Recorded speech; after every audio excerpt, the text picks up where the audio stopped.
And so, the Doctor reaches closing time, with one last call for alcohol, so finish your whiskey or beer. Dr. WHeasel, I think you're thinking of Semisonic, there. Oh, yes, I'm sorry, but with an episode title like that, I was hoping for a story set in a pub, not a shop. Well, I thought with the shop setting hiding a classic bad guy, we'd rather come full circle back to Ruse, which might have been the subtext, given it's the end of the Doctor's life we're foreseeing now. Subtext? I'll give you bloody subtext. Oh, give over, Dr. WHeasel. You wouldn't recognise subtext if it crawled under your door and tried to bite you on the snout. Bah! Now, I was very saddened by Gareth Roberts' writing, and how he failed to use this opportunity to work in as many references to Are You Being Served into the episode as possible. Well, I think I'm going to correct that now. I am free. Has anyone seen my cyber pussy? You've all done very well. Very well. Very well. And there we go. We've corrected that omission, Dr. WHeasel. Yes. Now, I was pleased to see the return of Fat Craig from last season as the guest companion, partner. Yes, indeedy. And that day of his return, giving us space for a fun episode, was a threat that actually was much of a threat for some rusty old Cybermen, and a chance for Matt to shine with some real doctorish bits throughout. Rory wonders why every time we see the Cybermen, there are less of them, and they're looking more beaten up. Also, just how did that spaceship get there? Oh, Duck Pond, I've just had a very chilling thought. Hey, whatever is that? What if that was the freighter from Earthshock, buried deep beneath the shop? Adric might have been on board. Oh! Well, he would have been long dead. I mean, the crash was millions of years ago. Phew. For a minute, I thought we might have had Matthew Waterhouse stumbling onto screen and ruining everything. I'd like to raise a question about the new cybernization process, Doctor. Oh, go on, Duck Pond.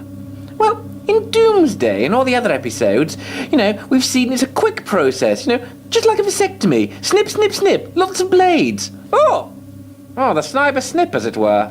Quite. Yet here it seems to be more about putting half a suit of armour on a chubby bloke with a glowing hat. And that is a reversible process if you provide enough No! Don't say it! You'll know I've warned you about this. I'm sorry, Doctor.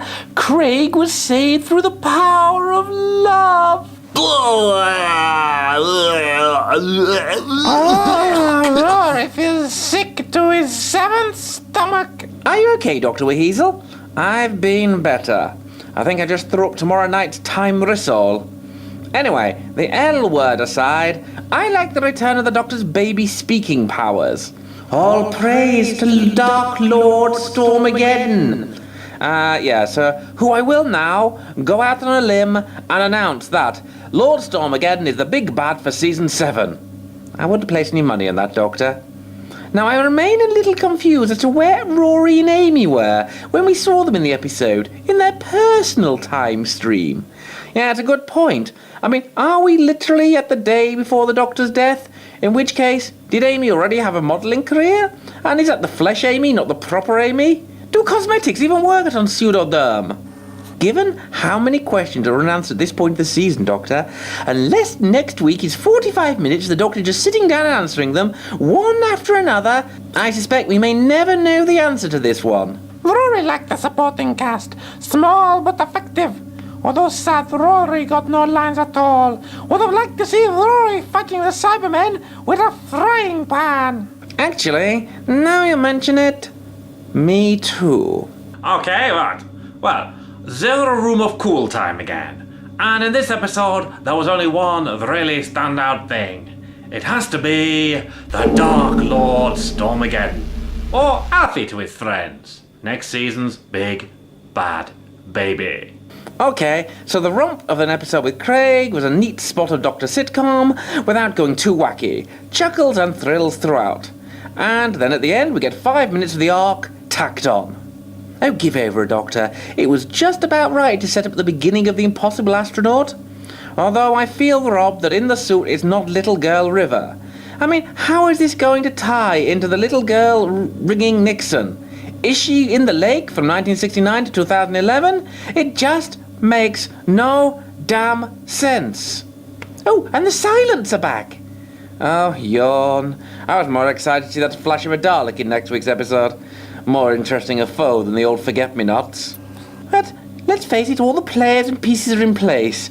I guess, the hat, the envelope, the astronaut, the silence, everybody. It's just a shame that no one other than the writers appear to know what's going on at this point. Next week better blow me away, or else... Or else what, Doctor? Or else I would drop this bucket of time weasel vomit on Moffat's head.